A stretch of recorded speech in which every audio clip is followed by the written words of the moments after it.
The first thing I heard was a steady beeping sound. I blinked slowly, trying to understand why my body felt so heavy. My throat burned when I whispered, "Emma." No one answered. I forced my eyes open and stared at a white ceiling. Tubes were attached to my arms. Machines surrounded my bed. My heart raced. "Where am I?" I asked. A nurse hurried to my side. "Mr. Brooks, please stay calm. You've just woken up." "Woken up from what?" She hesitated. "I'll call your family." Before I could ask another question, she rushed out of the room. I frowned. Something felt wrong. My muscles were weak. Even lifting my hand felt impossible. A few moments later, the door opened again. "Sophie," I whispered. My younger sister froze before running toward me. Tears poured down her face. "Ethan," she cried. "You're awake." I managed a weak smile. "Of course I'm awake. Why are you crying?" She grabbed my hand but couldn't speak. "Sophie, what's going on?" She looked away. My smile faded. "How long was I asleep?" She bit her lip. "Answer me." Her voice shook. 3 years. I stared at her. "No, I'm sorry. 3 months." She slowly shook her head. "No, 3 years." The room spun around me. "That's impossible. I wish it were." I closed my eyes, hoping this was another dream. "My job," I whispered. She lowered her head. "My house. It was kept. My wife." Sophie didn't answer. Fear settled deep inside my chest. "Where's Emma?" I called her. "Then she'll be here soon." She forced a smile that didn't reach her eyes. "I hope so." The silence became unbearable. I looked toward the doorway every few seconds. Finally, another familiar face appeared. Daniel, my best friend, stepped inside slowly. He looked older. His shoulders were tense. "Ethan," he said quietly. I laughed weakly. "You look terrible." "So do you." He tried to smile, but guilt covered his face. I frowned. "What happened while I was asleep?" "A lot." "Like what?" He rubbed the back of his neck. "We'll talk later." "No." My voice came out stronger. "We talk now." Daniel looked at Sophie. She quietly left the room. I watched the door close. Then I turned back to him. "Tell me everything." He remained silent. "Daniel, you need rest." "I've rested for 3 years." He looked down. "Why won't anyone answer me?" His jaw tightened. "Because none of us knows how." I felt cold. "Did someone die?" "No." "Then what?" He opened his mouth but stopped. Footsteps echoed outside. Daniel suddenly stood. "She's here." Relief washed over me. I smiled for the first time. I knew she'd come. He didn't smile back. Instead, he stepped aside as the door slowly opened. I turned toward the entrance, expecting my wife to run into my arms. Instead, I saw Emma standing completely still, her face pale, her eyes wide with panic. She looked at me as if waking up was the last thing she had ever expected. Emma stared at me without moving. I waited for the smile I had imagined through every painful second since waking. It never came. "Emma," I whispered. Her lips trembled. "Ethan." I held out my hand. "Come here." She took one slow step, then another, but stopped beside my bed instead of embracing me. "I missed you," I said. She closed her eyes. "I'm sorry." I frowned. "Sorry for what?" She looked toward Daniel. He quietly walked out, leaving us alone. I laughed nervously. "Why is everyone acting like this?" "You're my wife. Kiss me." Tears filled her eyes, but she didn't move. My smile disappeared. "Emma, look at me." She finally did. Something inside me broke before she even spoke. "I never thought you'd wake up." "What does that mean?" "The doctors said there was almost no hope." "I'm here now." "I know." "Then why are you crying?" She lowered her head. I followed her movement. My eyes stopped on her stomach. It was round. Far too round. My heartbeat pounded in my ears. "Emma." She covered her stomach with both hands. "No." The word escaped my mouth before I understood it. "No." She started crying harder. I shook my head. "Tell me I'm seeing this wrong." She couldn't answer. "Tell me." "I'm pregnant." Every sound disappeared. I couldn't breathe. "That's impossible." She whispered, "I'm sorry."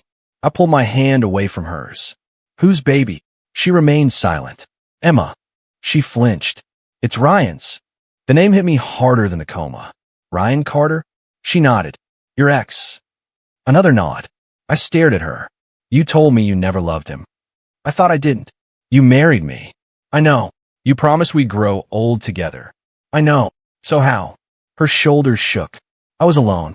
You weren't waking up. Everyone told me to move forward. I was alive. I know. I was still your husband. I know. Then why? She cried without answering. The door outside opened. A man's voice drifted into the room. Emma, the nurse said our miracle is doing fine. My blood turned cold. Ryan. He laughed softly. Our baby is already strong. I heard Emma take a shaky breath. She never corrected him. She never said, I'm still married. She never defended me. I looked at her, waiting for one sentence that could save what remained of my heart. Nothing came. Ryan stepped closer to the doorway. I brought your favorite flowers. I closed my eyes. 3 years ago, I had fallen asleep believing love could survive anything. Now I understood the truth. My body had survived the coma. My marriage had not. I opened my eyes again and stared at the ceiling because I couldn't bear looking at either of them. Every promise we had made echoed inside my head like broken glass. I wanted to scream, curse, and demand answers, but no words came. I simply lay there, breathing through unbearable pain, wondering whether waking up had become the greatest tragedy of my life. The rehabilitation room smelled like disinfectant and fresh paint. I gripped the parallel bars with both hands and tried to take another step. Slowly, the therapist said, Don't rush. I've already lost 3 years, I replied. I'm done moving slowly. My legs shook, but I forced one foot forward. Good, he said. Again. By the time the session ended, sweat covered my face. Every muscle burned, but the pain reminded me I was still alive. When I returned to my room, Daniel was waiting near the window. You look exhausted, he said. I feel worse than I look. He gave a weak smile. Can we talk? I sat carefully on the bed. I've been waiting for the truth. He nodded. I know. I folded my arms. Start talking. Daniel took a deep breath. The first 6 months after your accident, Emma never left the hospital. I stayed silent. She slept in that chair almost every night. I believed that. She argued with doctors whenever they sounded hopeless. What changed? He rubbed his forehead. One specialist said you had almost no chance of waking up. I stared at him, and more doctors agreed. I clenched my jaw. They were wrong. They were. That doesn't explain Emma. He sighed. She started working longer hours. Go on. Ryan joined the hospital. I looked away. So, they met again? Yes. Did she go looking for him? No. But she didn't stay away. He lowered his eyes. No. I laughed bitterly. How convenient. Ethan, it wasn't that simple. It looks simple from where I'm sitting. He stepped closer. They talked as friends at first. Then, Ryan helped her through difficult days. I was still breathing. I know. I was still her husband. I know. Did anyone remind her of that? I did. His answer surprised me. You?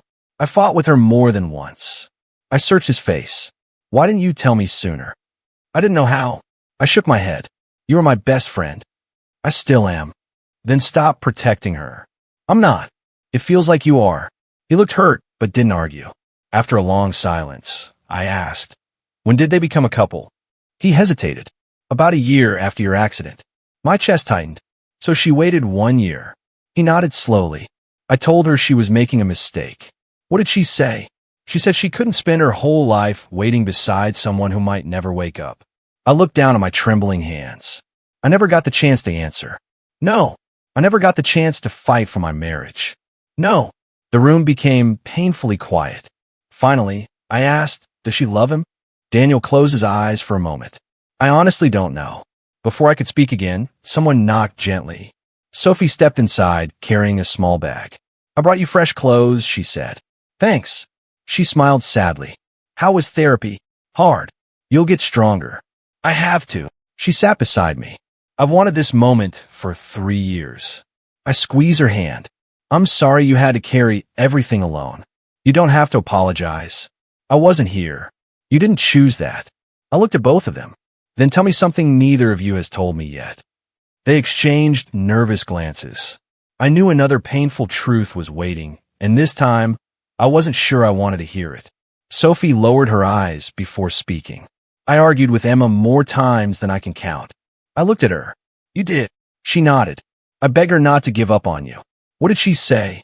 She kept saying the doctors had already decided your future. I let out a slow breath. The doctors weren't my family. No, Sophie whispered. You were. She wiped away a tear. I told her, your husband is still alive. She answered, my husband is gone, even if his heart is still beating. Her words hit me harder than any physical pain. I can't believe she said that. I wish I were lying. A knock interrupted us. Daniel opened the door.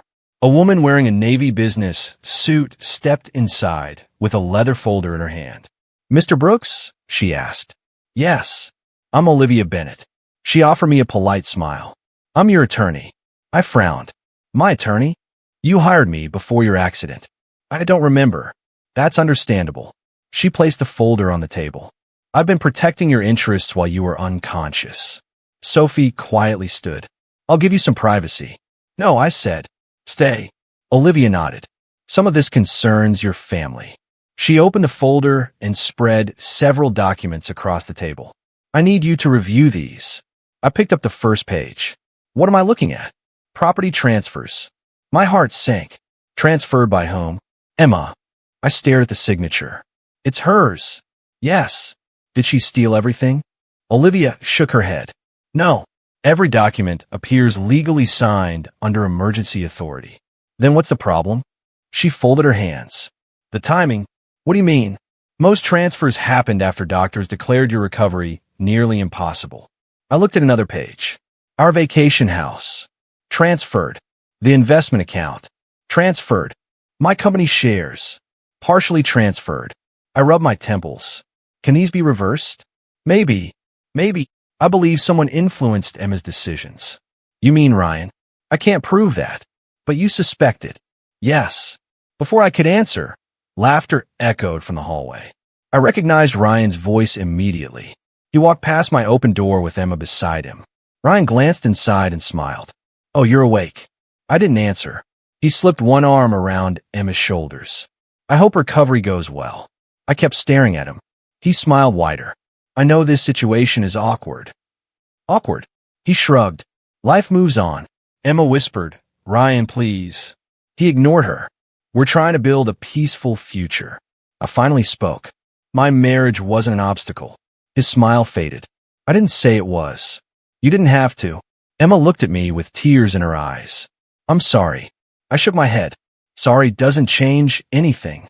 Ryan guided her away without another word. The hallway became quiet again.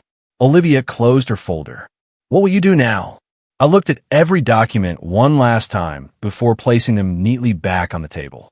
I won't beg for love. I stood, even though my legs still trembled. I'll learn to walk again. I'm at Olivia's eyes. And after that, I'll rebuild every part of my life they thought was already buried beside my hospital bed. The morning I left the hospital, I stopped beside the entrance and looked back at the building. Daniel stood next to me. You don't have to rush, he said. I've spent enough time standing still. He nodded. Where do you want to go first? Home. He hesitated. Are you sure? I need to see what's left. The drive was quiet. My body still ached, but my mind hurt far more.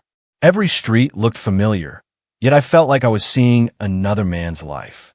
When we reached the house, I unlocked the front door with trembling hands. Daniel asked softly, How do you feel? I stepped inside, like a guest. Most of my pictures were gone. The framed wedding photo had disappeared. New furniture filled the living room. I laughed bitterly. I guess memories are easy to replace. Daniel lowered his head. I'm sorry. You've said that 100 times. I know. It doesn't change anything. No. I walked upstairs, opened the bedroom door, and stared at the empty closet. My clothes. They were donated. I closed my eyes. My books. Packed into storage. My life.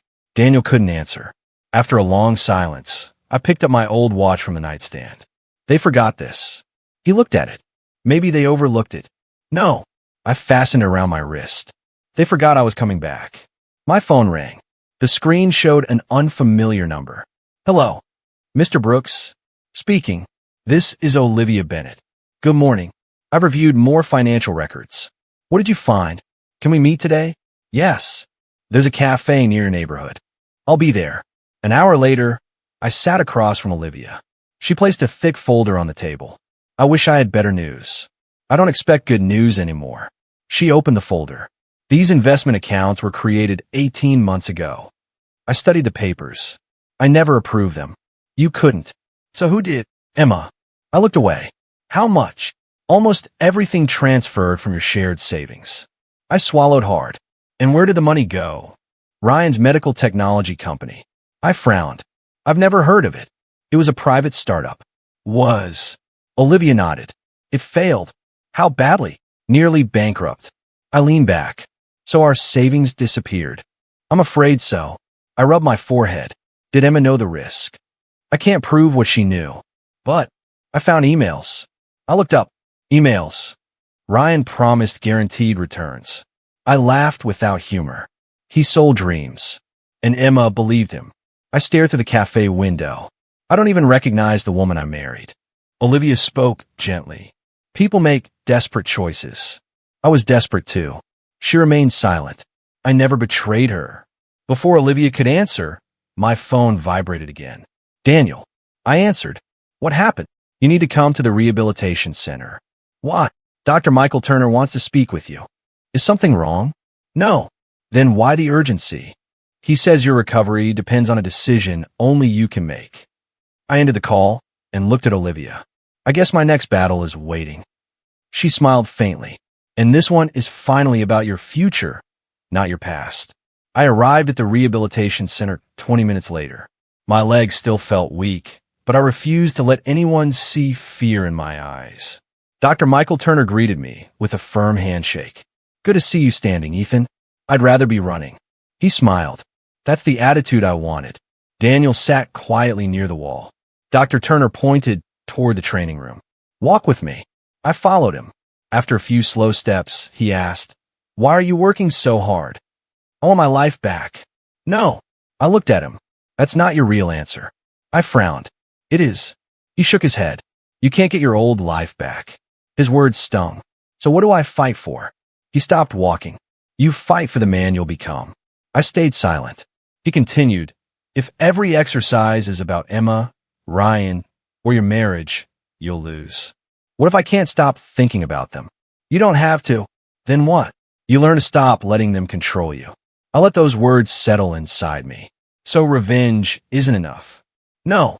What is? He smiled. Become impossible to break again. Something shifted inside me. For the first time since waking up, I felt hope instead of anger. I'll do it. I know you will. After therapy, Daniel handed me a folder. What's this? A business proposal. I raised an eyebrow. You remember the software company we dreamed about? Of course. I never gave up on it. You waited 3 years? I waited for my best friend. I looked at him for a long moment. You really believe we can rebuild it? I do. I finally smiled. Then let's start. He laughed. That's the Ethan I remember. My phone buzzed before I could answer. Emma's name appeared on the screen. Daniel glanced at it. You don't have to answer. I know. Still, I picked up. Hello. Her voice sounded tired. Can we talk? What is there left to say? I just want you to listen. I'm listening. I've been trying to make things work with Ryan. I remained quiet. It's harder than I expected. Why are you telling me? I don't know anymore. You made your choice. I did. Then live with it. She hesitated. He's changing. Or maybe you're finally seeing him. She whispered. He controls everything. I remembered Olivia's documents. What happened? He wants me to sell the last property still in my name. Don't. He says we need the money.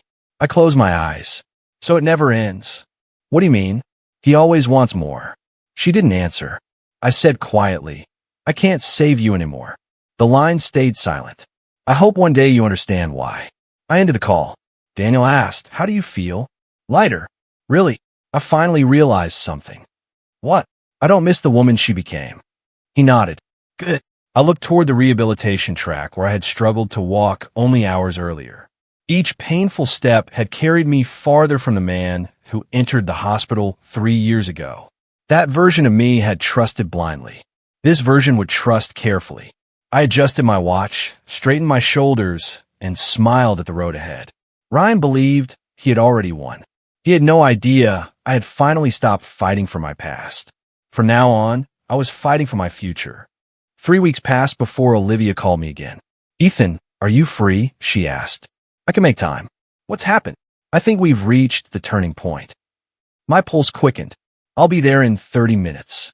When I arrived at her office, another man stood beside her desk. Olivia smiled. Ethan, this is Nathan Reed. He offered his hand. I'm a financial investigator.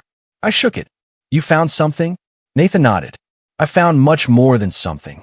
He placed several files across the table. Ryan Carter's company has been under investigation for months. I leaned forward. For what? Financial fraud. I stared at him. How serious? Very. Olivia opened another folder. We traced several illegal loans. I frowned. What do they have to do with me? Nathan slid a document toward me. Read the highlighted section. I looked at the page. My old investment account. Yes. The collateral came from assets that belonged to your marriage. I felt my jaw tighten. So Ryan used my property? Nathan nodded. He couldn't qualify for the loans alone. How did he convince the banks? Olivia answered quietly. He used Emma. I looked at her. What do you mean? Emma signed as a respected physician. Her reputation helped secure the money. I rubbed my forehead. Did she know what she was signing? Nate's in sight. We're still investigating. So she may have been manipulated. That's our current belief. I sat back in my chair. I warned her he always wanted more. Olivia nodded. I know. Nathan closed one file. The banks have started asking questions. What happens now? If the evidence holds, Ryan could face criminal charges. Before I could respond, my phone buzzed. Emma. I stared at the screen. Olivia asked, will you answer? I should. I accepted the call. Hello. Her voice shook. Ethan, please. What happened? I need to see you. What? I can't explain over the phone. Try. She took a shaky breath. Everything is falling apart. I remained silent. They searched Ryan's office today. My grip tightened. The police. Yes. What did they find? I don't know. You really don't know? I swear I don't. I closed my eyes. What do you want from me? One meeting. Emma, please. There was a long silence. Finally, I answered one meeting. Thank you. I'll listen. I don't deserve that kindness. No. I'll meet you at the park. I'll be there. The call ended. Nathan looked at me. Be careful. I will. He handed me another folder. If Ryan realizes we're close to proving everything, he'll become desperate. I've already seen what desperate people can do. Olivia stood. Remember why you're fighting. I nodded. I'm not fighting for revenge anymore. What are you fighting for? My future. That evening I arrived at the park a few minutes early. The wind carried fallen leaves across the empty path. I spotted Emma sitting alone on a bench. She looked exhausted. For the first time since I woke from the coma, I didn't see confidence in her eyes. I saw fear. And somehow, that frightened me almost as much as it frightened her. I walked toward the bench and stopped a few feet away. You wanted to see me. Emma slowly stood. Thank you for coming. I almost didn't. I wouldn't have blamed you. Neither of us spoke for several seconds. Finally, I asked, what happened? She looked down. I made the biggest mistake of my life. I already knew that. She nodded. I just refused to admit it. I folded my arms. Start from the beginning. She wiped her eyes. Ryan handled everything. Everything. The investments. The loans. The paperwork. And you signed. Yes. Without reading? I trusted him. The words almost made me laugh. You trusted him the way you once trusted me. She couldn't answer. I believed he loved me. And now? I don't know if he ever did. I remained silent. She continued. The police questioned me this morning. What did you tell them? The truth. Which truth? That Ryan brought every document to me. I looked into her eyes. Did you ever stop to wonder where the money came from? I was afraid to ask, because I didn't want to lose another person. I shook my head. So you chose comfort over honesty. She whispered, yes. The wind blew between us. Then she looked directly at me. I stopped believing you would ever wake up. I didn't interrupt. I told myself I deserved another chance at happiness. And I didn't deserve another chance at life? Tears rolled down her face. I was weak. No. She looked confused. You were selfish. She closed her eyes. I know. I took a slow breath. Do you know what hurt me the most? The baby. No. She frowned. It wasn't Ryan. She stared at me. It wasn't even the lies. Then what was it? I felt my voice shake. You erased me while my heart was still beating. She covered her mouth. You packed away my clothes. She cried harder. You removed our wedding picture. I'm sorry. You donated my things. I'm sorry. You replaced our life before I was even gone. She collapsed back onto the bench. I don't deserve forgiveness. No, I destroyed everything. You did. She whispered. Is there anything I can do? I answered honestly. You can tell the truth. Before she could respond, her phone rang. Ryan. She hesitated before answering. What? His voice shouted through the speaker. This is your fault. My fault. You signed those documents. You told me they were legal. You should have checked. I listened quietly. Emma's voice became stronger. You used me. I saved you. You ruined me. Ryan cursed. If I go down, you're coming with me. The call ended. Emma stared at the dark screen. I can't believe I trusted him. I stepped back. You wanted the life he promised. I know. And now you're living with the consequences. Police sirens echoed somewhere in the distance. Emma looked toward the sound, then back at me. I'm sorry, Ethan.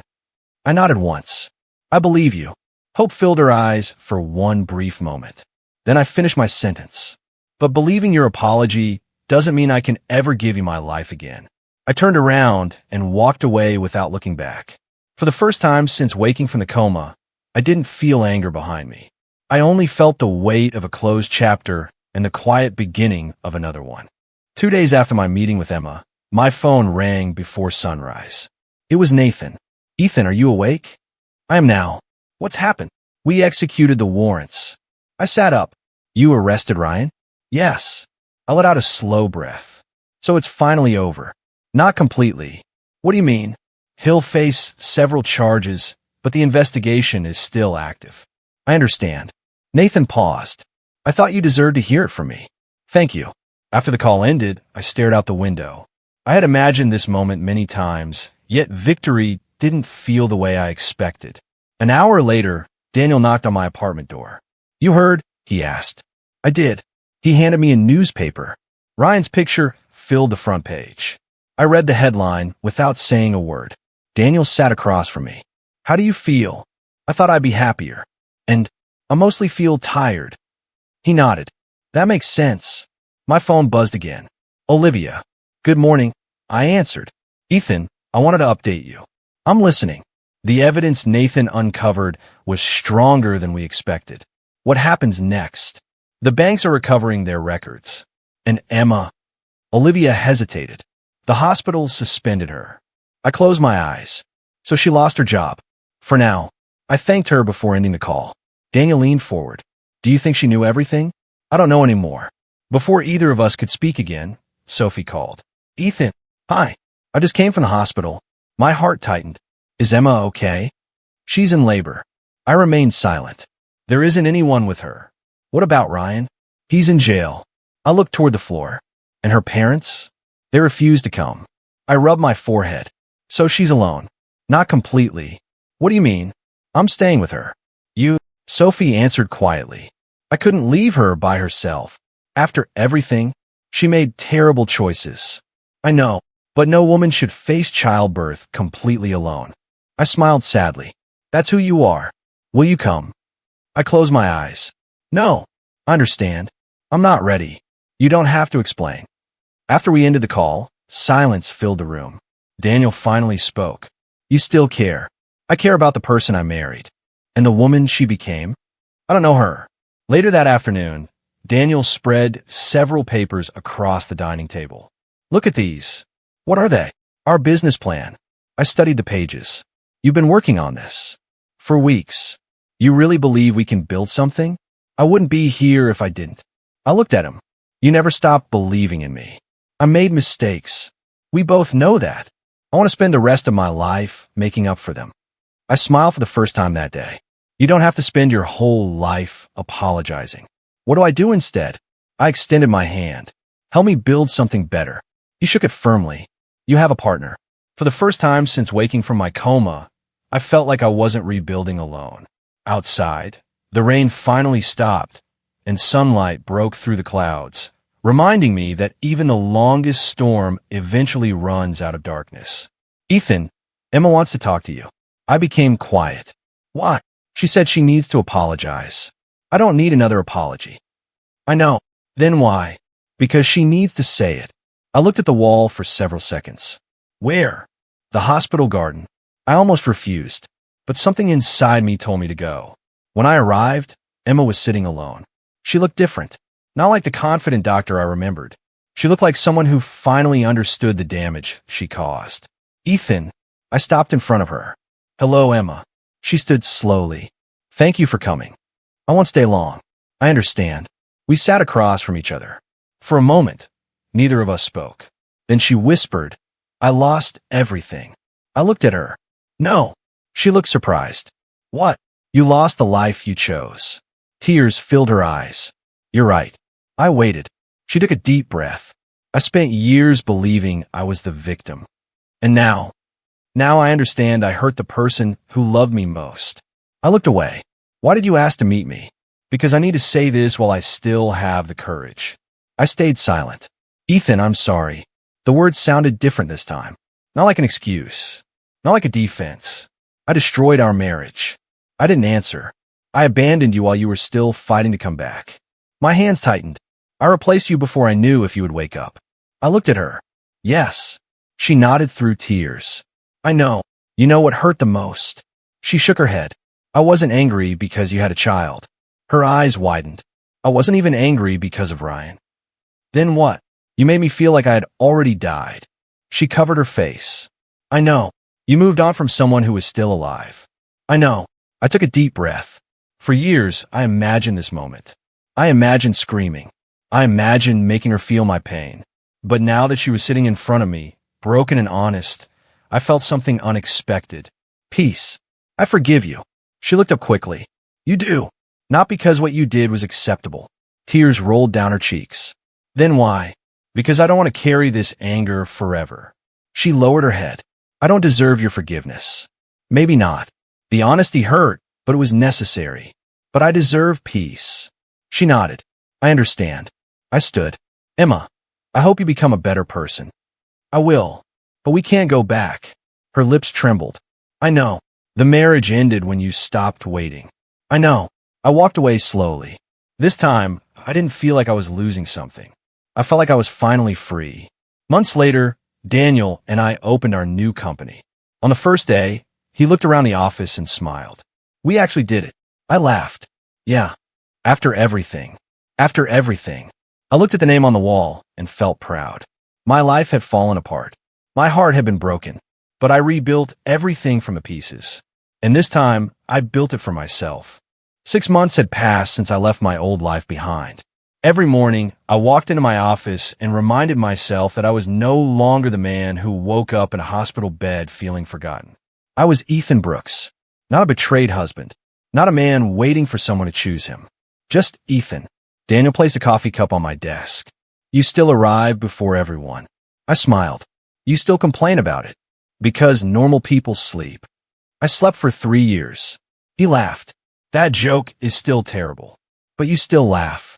Because I missed hearing you make it. I looked around the office. Our company had grown faster than we expected. The empty room we rented months ago had become a place filled with employees, ideas, and new opportunities. Daniel sat across from me. Do you ever think about how close we came to losing this? Every day. And I think everything that broke me also pushed me here. He nodded. That's a dangerous level of wisdom. I suffered enough to earn it. My phone rang. I saw Sophie's name. I answered immediately. Hey, Sophie. Ethan, are you busy? Never for you. She smiled through her voice. I wanted to tell you something. What? I'm proud of you. I became quiet. Why? Because 6 months ago, you couldn't even look at your own reflection. I looked down. I was lost. You found yourself again. I had help. Maybe. She laughed softly.